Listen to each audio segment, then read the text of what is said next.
Voilà, bonjour, soyez bénis, l'Église de Jésus-Christ. Voilà, j'aimerais donc vous partager une pensée à travers donc cette vidéo, une pensée qui m'est survenue du Seigneur et j'aimerais vous la partager. Sachant que cette pensée est reliée bien sûr avec la parole de Dieu, donc je vous sortirai le texte à l'appui, car sans les Écritures, nous ne pouvons rien faire. L'important, c'est la parole. Gloire au Seigneur. Alors j'aimerais donc vous partager cette pensée. C'est important parce que vous savez, la parole de Dieu, c'est un partage. Nous avons besoin de partager, ça fait du bien. La parole de Dieu, elle fait du bien, elle bénit les cœurs. Alléluia. Parce que la parole de Dieu, c'est notre Seigneur Jésus-Christ. Je voudrais donc faire une lecture avec vous qui se trouve dans Apocalypse, et j'aimerais vous parler de l'une des 7 églises de l'Apocalypse. Donc, Apocalypse au chapitre 2, à partir du verset 1, on va parler de l'église d'Éphèse. Donc, je commence la lecture. Écrit à l'ange de l'église d'Éphèse. Voici ce que dit celui qui tient les 7 étoiles dans sa main droite, celui qui marche au milieu des 7 chandeliers d'or. Je connais tes œuvres, ton travail, ta persévérance. Je sais que tu es persévérant. Je sais que tu ne peux pas supporter les méchants. Tu as mis à l'épreuve ceux qui se prétendent apôtres sans l'être. Et tu les as trouvés menteurs. Oui, tu as de la persévérance. Tu as souffert à cause de mon nom, et tu ne t'es pas lassé. Là, nous voyons que le Seigneur Jésus-Christ parle d'une église, donc l'église d'Éphèse, une église active pour le Seigneur, une église vaillante pour le Seigneur, une église qui marche avec Dieu, selon ce qu'il est écrit et ce que nous comprenons, une église qui obéit au Seigneur, une église qui a une bonne vision, qui sait reconnaître le vrai homme de Dieu et le faux, comme il dira que cette église reconnaît les faux apôtres, celui qui se prétend apôtre et qui ne le sont pas. Donc une vision spirituelle. Et nous voyons que c'est une église qu'elle est dans l'œuvre de Dieu. Et nous voyons que c'est une église qu'elle persévère. Et nous voyons que c'est une église qu'elle ne supporte pas les méchants, elle ne supporte pas le monde. C'est une bonne église, apparemment. Ce qu'il est écrit, l'église d'Éphèse. Mais voilà que le Seigneur, il va faire une remarque. Le Seigneur, il va faire une remarque, et puis il dira la suite, mais ce que j'ai contre toi, c'est que tu as abandonné ton premier amour. Et là, il va dire, souviens-toi donc d'où tu es tombé. Et repens-toi et pratique tes premières œuvres. Sinon, je viendrai bientôt à toi et j'enlèverai ton chandelier de sa place, à moins que tu changes d'attitude, que tu te repentes. Gloire à Dieu. Chrétien, serviteur de Dieu, à combien qu'il est important ce mot de Dieu que j'aimerais partager.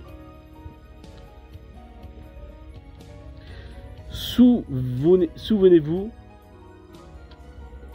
du premier début, lorsque nous avons fait la rencontre avec le Seigneur.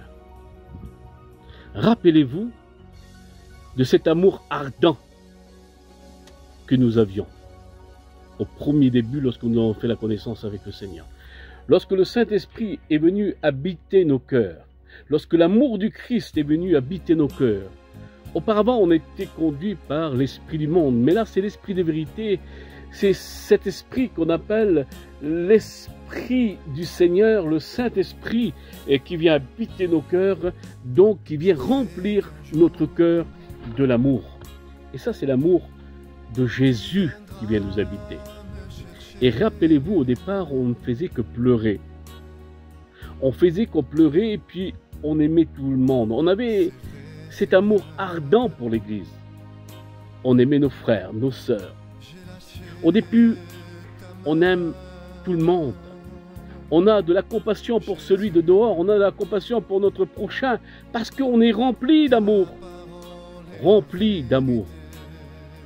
Et au départ, c'est vrai que lorsqu'on fait connaissance avec le Seigneur et lorsqu'on se passe par la nouvelle naissance, le Saint-Esprit, l'amour du Christ vient nous habiter. Et voilà que nous avons un amour ardent pour l'Église. Gloire à Dieu. Mais, avec le temps, je dis bien avec le temps, lorsque les années passent,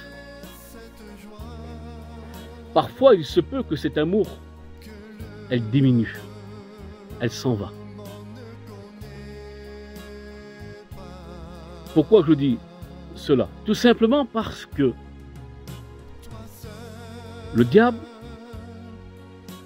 eh bien, il ne reste pas en restant avec les bras croisés sans rien faire. Sachant que le diable attaque l'Église. Le diable, il est là pour détruire l'Église de Dieu, l'Église du Christ. Sachant que dans les églises, il y a ce qu'on appelle la division. Et c'est ce qu'on retrouve aujourd'hui dans beaucoup d'églises. La division. Comme il dira dans Matthieu 24, 12, lorsque l'iniquité sera accrue, le plus grand nombre perdront donc cet amour et seront dira dans l'amour du Seigneur. Et laissez-moi vous dire une chose, qu'avec le temps, vous savez qu'au sein de l'Église, là où que le diable met souvent le désordre, alors que le diable eh bien, attaque l'Église de Jésus-Christ, sachant que le diable c'est un spécialiste pour monter les uns contre les autres. Et puis il y a des persécutions, et les plus grandes persécutions, nous le recevons de l'Église. Parce qu'on ne va pas se voler la face, là où il y a les plus grandes attaques, c'est au sein de l'Église. Alors, il y a des frères qu'ils étaient remplis de cet amour au départ. Ils aimaient l'Église, ils aimaient leur prochain, alors ils étaient remplis d'amour, mais par des persécutions, parce qu'on les a persécutés, on leur a fait du mal, on les a maltraités, mal jugés, rejetés. Et ça arrive beaucoup dans nos églises, être rejeté. Et puis par la suite, alors cet amour, elle diminue. Et c'est là qu'il faut être fort. C'est là qu'il faut être fort. Pourquoi je dis c'est là qu'il faut être fort? Parce que là, il faut faire très attention. Parce que le diable, il veut remplir notre cœur de ces choses qui viennent de lui. Ces choses diaboliques qu'on appelle la haine, l'amertume, ce qu'on appelle la jalousie, ce qu'on appelle la colère, voyez-vous, hein, la vengeance et tout cela. Et le diable veut remplir nos cœurs.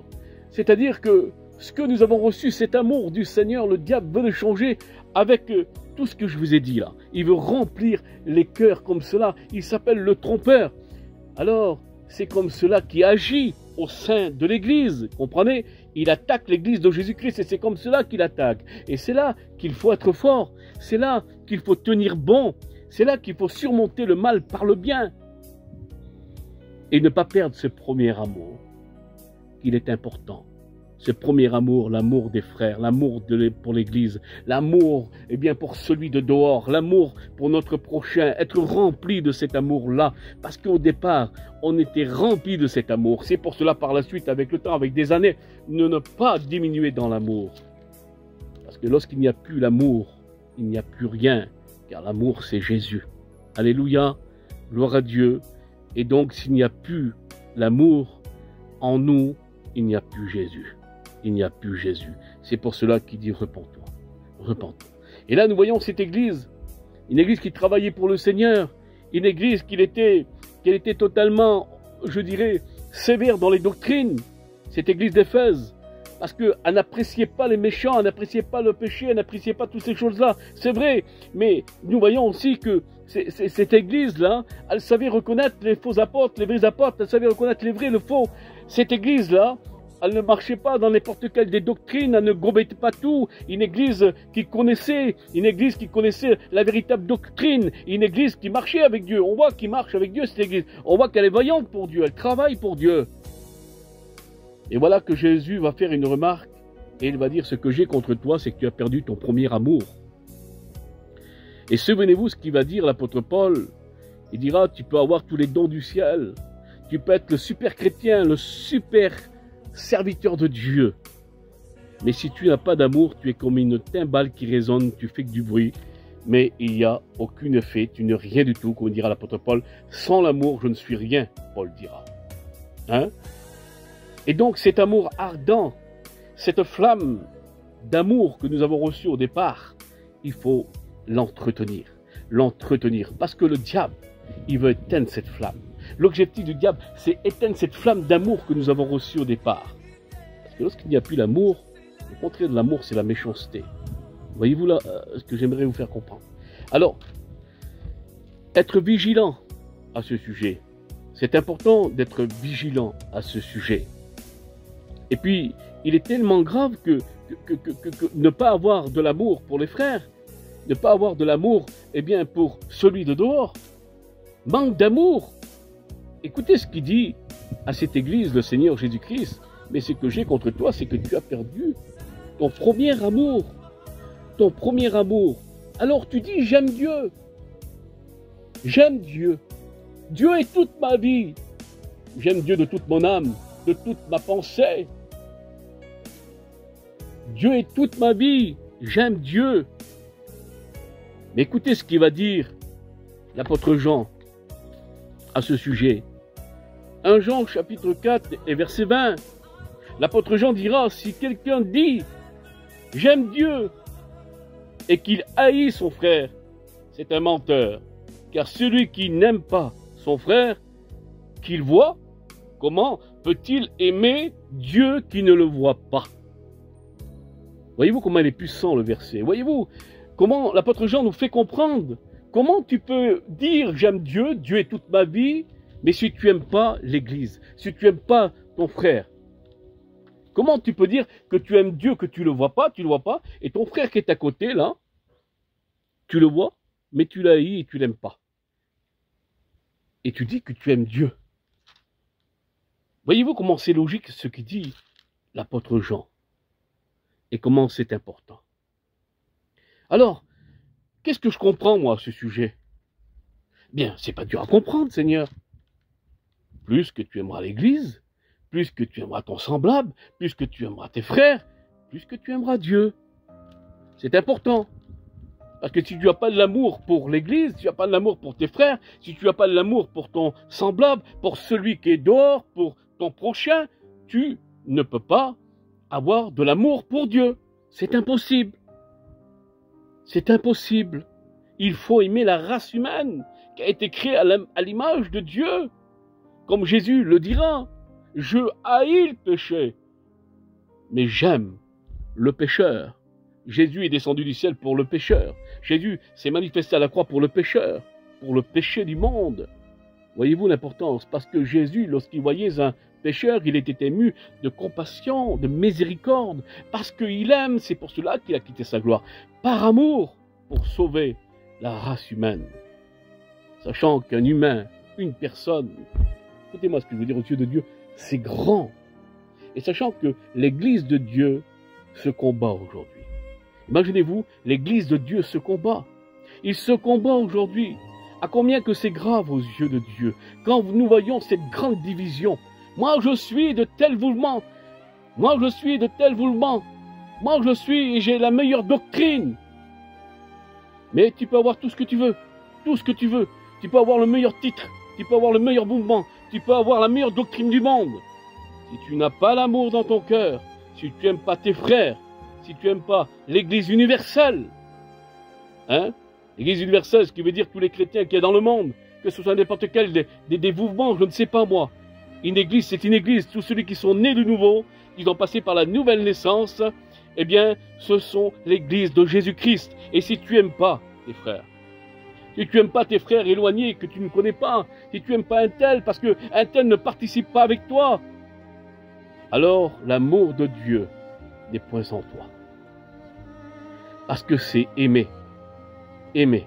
Et l'important, c'est l'amour de Dieu.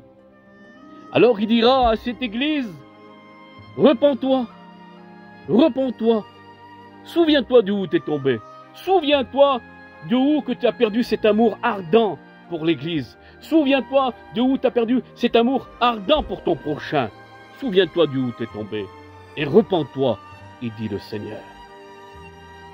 Et quelle importance, Seigneur Jésus-Christ, quelle importance. L'amour surpasse tout.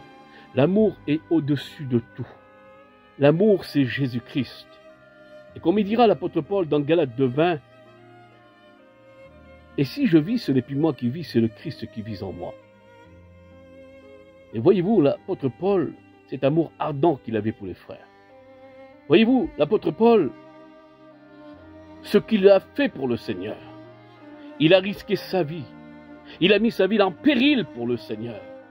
Oui, lui pouvait dire qu'il aimait Dieu de toute son âme, parce qu'il y avait les actes. Il était rempli d'amour. C'était un homme de justice, parce qu'il n'aimait pas l'injustice. Ce qui était vrai, il disait la vérité. Mais il aimait, il aimait, il aimait. Et l'importance, c'est d'aimer. Et je crois qu'il n'y a pas plus grand que l'amour de Dieu. C'est par amour sur le bois de Golgotha que notre Seigneur Jésus-Christ a dépouillé Satan. Qui a dépouillé Satan. Satan n'a pas de sentiments. Satan, c'est la méchanceté. Et le contraire de l'amour, c'est la méchanceté.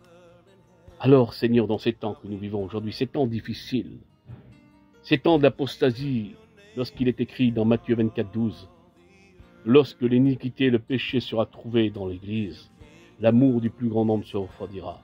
Nous ne laissons pas refroidir dans l'amour. Faisons très attention, marchons avec le Seigneur et gardons cette flamme d'amour. Il faut aimer. Et c'est en aimant que nous avons des résultats. Non pas avec un amour hypocrite, non. L'amour du monde n'est pas mélangé avec l'amour agapé, qui est le Seigneur Jésus-Christ qui est descendu du ciel. Ce n'est pas à comparaître. Un véritable amour. Véritable amour. Que le nom du Seigneur en soit béni. C'était le mot de Dieu que je voulais vous partager. Cette pensée que le Seigneur a mise sur mon cœur. C'est important, Seigneur Jésus. C'est important. Jésus dira à cette église, souviens-toi d'où tu es tombé. Tombé. Seigneur, mais ça veut dire quoi? Ça veut dire si j'ai plus de l'amour pour l'église, si j'ai plus de l'amour pour les frères, je suis tombé alors. Je suis tombé. Aux yeux de Dieu, tu as tombé. Du moment que tu aimes plus tes frères, tu comptes contre tes frères, tu rejettes tes frères, tu as tombé. Alors l'importance aujourd'hui, Seigneur,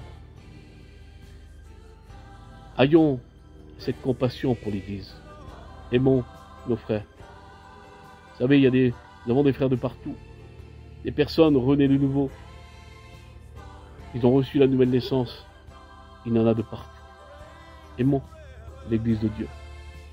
Aimons l'Église de Dieu. Vous savez, c'est vrai, lorsque nous sommes attaqués, lorsqu'on nous fait mal, c'est vrai, Seigneur, il faut accepter, c'est difficile.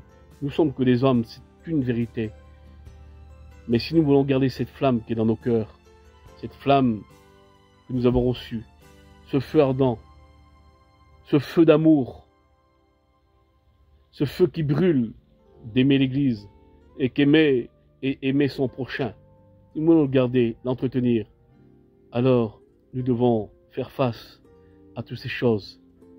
Et comme le Seigneur le dira, priez pour vos ennemis, aimez vos ennemis, priez pour celui qui vous persécute, et aimez-les vos ennemis. Ne les maudissez pas, aimez-les. Un ennemi, c'est celui qui parle mal contre vous. Un ennemi, c'est celui qui vous aime pas. Un ennemi, c'est celui qui rencontre des faux témoignages sur vous. Un ennemi, c'est celui qui va vous salir. C'est celui qui va essayer de vous détruire. C'est un ennemi parce qu'il vous maudit. Vous savez, lorsqu'on parle mal sur les gens, et lorsqu'on dit des choses horribles sur les gens, et lorsqu'on les juge, tout ce que vous voulez, c'est maudire. C'est maudire. Nous n'avons pas le droit de maudire. Un enfant de Dieu, il bénit, il ne maudit pas. Alors l'important, Seigneur Jésus-Christ, Dieu de gloire, ayons cet amour dans nos cœurs. Que Dieu vous bénisse. J'espère que ce mot de Dieu, ce message que le Seigneur a mis sur mon cœur, fera du bien à l'Église. Amen.